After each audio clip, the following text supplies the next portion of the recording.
พ่อไม่มินเน่เน่พ่อไม่มินเน่เน่สบายดีทุกคนมื้อนี้พ่อไม้มินเนเน่พร้อมกับไม้มินกับเนเน่จะมาปลูกต้นหมักฮงกันแบบนี้เนาะมี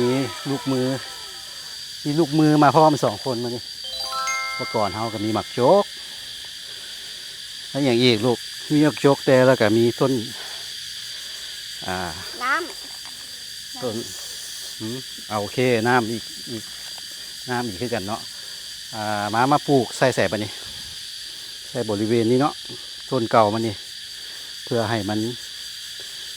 เพราะว่าบอนเก่าเนี่ยมันยังมีฝุ่นอยู่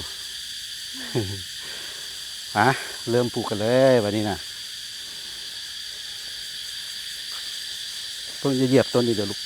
ทายลงไปลุม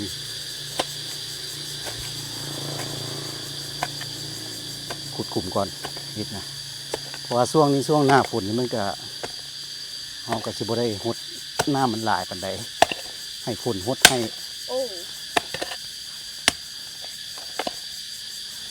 กินกล้องขึ้นมาด้วยลูก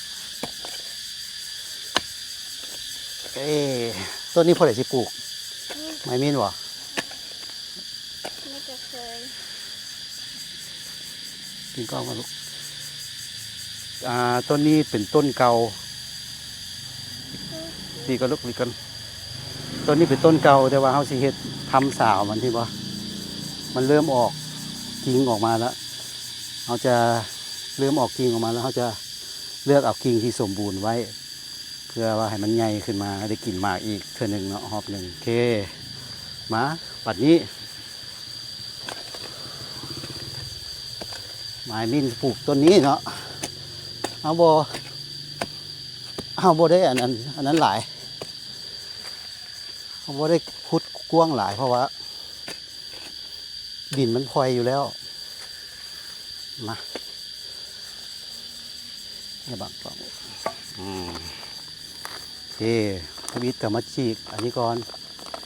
ฉีกถุงมันออกก่อนหรือว่าเขาโบฉีกก็ได้เขาไว้ใส่ธนาแบบนี้จากนั้นก็ชึบนี่แบบนี้แบบนี้แล้วก็เอาดินลงดินเพื่อบ่ให้หากมันนั่นแหละเปื่อยเฮาบ่ต้องเอาลงดินลงต่ำหลายพอลงต่ำหลายคันเวลาน้ำมันยามนี้เป็นยามฝนเวลาฝนตกมามันจะกกบอลนั่น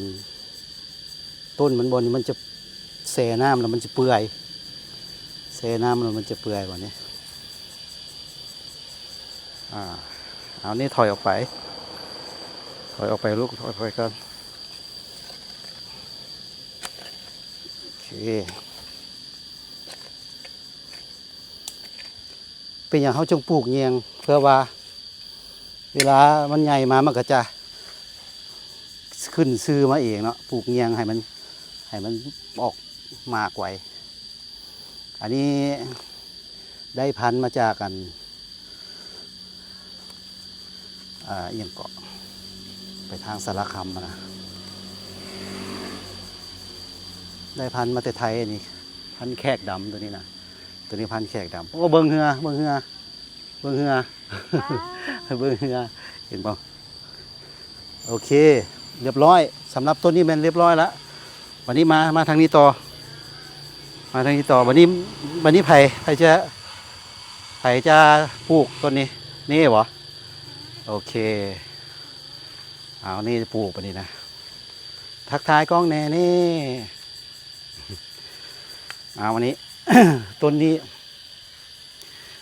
ต้นนี้มันโบเป็นมากแล้วมันเป็นต้นผู้แล้วต้องได้เอาออกเดี๋ยวเสียวออกแล้วเสียวต้นใหม่มาแทนเลยโอเคเอาออกเลยเอาชิ้นเลยว่ะแม่นแล้วอันนี้ก็มาขุดต้นใหม่หักมันได้บ่หักมันได้บ่ไม่ต้องหักเอาต้นไม้มานี่เอาต้นไม้มาไว้ โอ้ขุมนี่ค่อนข้างจะมีขี้หินขุมที่ค่อนข้างมีหินหลาย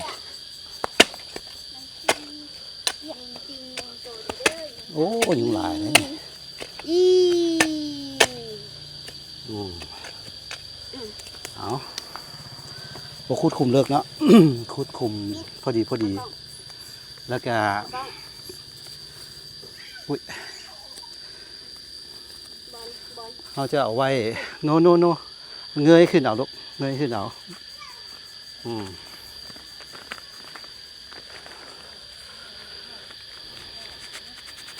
เอาเนบ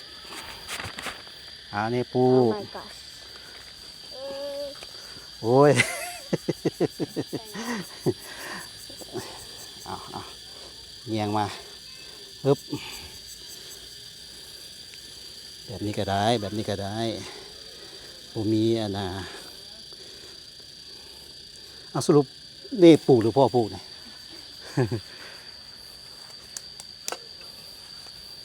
อ้าว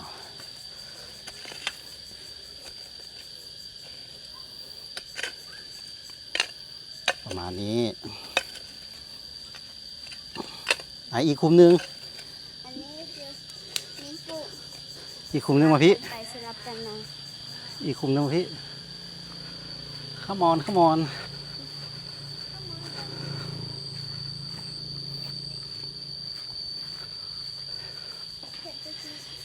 อีกคุมหนึ่งเราจะปลูกเรียนกับเรียนมาหาต้นอันนี้เลย มาขุดคุมก่อน ปุ้งนี่ขอ อัน ล น่ะ องขุดได้บ่ส่งเงินที่ใส่ ส่วนนั้นส่วนนี้มันส่วนของส่วนครัวของเฮาเอง นี่ขอลองขุดแน่ มันหนักเลยลูก นี่ขอลองเราซื่อ เอาลองเบิ่ง ๆ เอา ว่าส่งเงินที่ใส่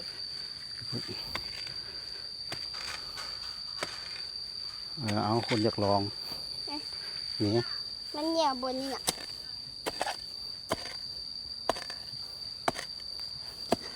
แต่ว่าระวังแถวนี้มัน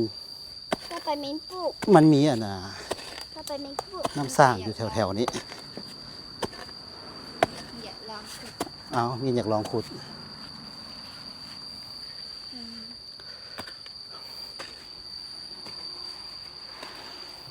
ถอยออกให้เห็นหน้ามินเลย พลังงาน อ่าอืมให้เห็นหน้าไม่มินเลยบ่เห็นแล้วเนี่ย ได้แล้วอ่ะ ขุดอีกลูกขุดอีก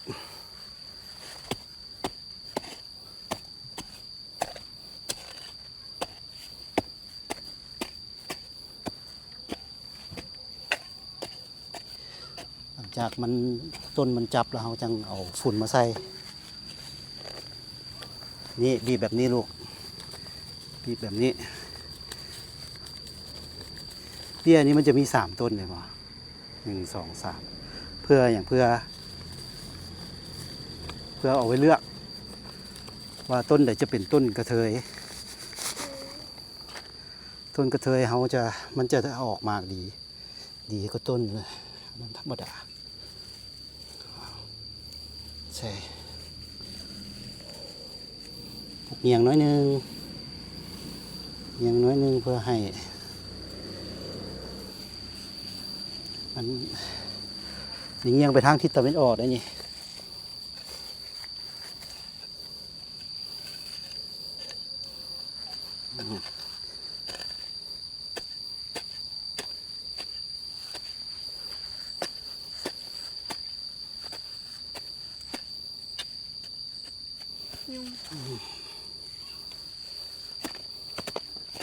เอาหนิงตัวได้ลูกยุงนะ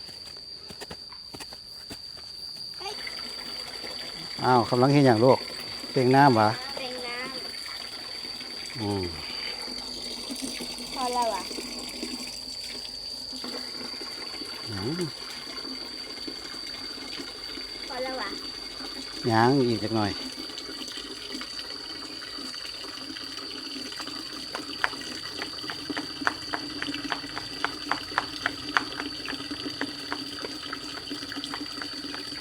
โอ้นี่มันสิบนักลูกอ่ะลูก บอก ได้อยู่บ่ไป ได้ สนะไปหามกันบ่ลูกหามกันไว้ อืม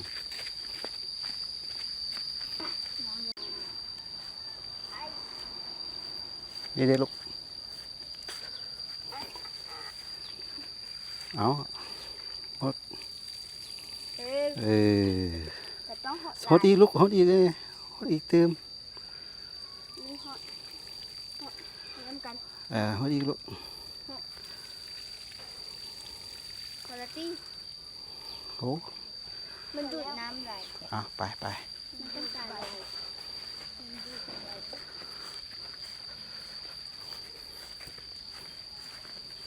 แบบนี้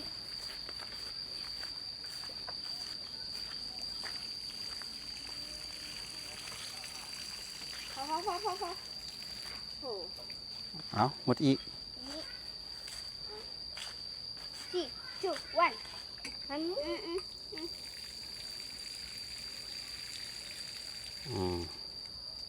ปีนหากมันโผล่ออกมา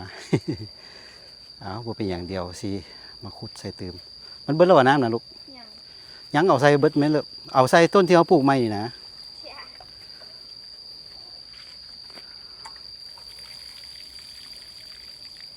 อืม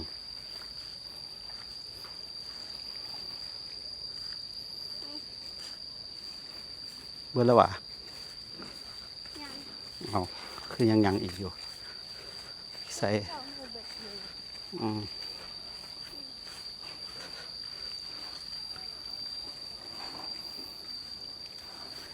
เบิ่งหากมันโผล่ขึ้นมาเดี๋ยวสิเอามักจกถมเอาวิธีแก้เบิ่งออกลูกเนี่ยอย่าออกลูก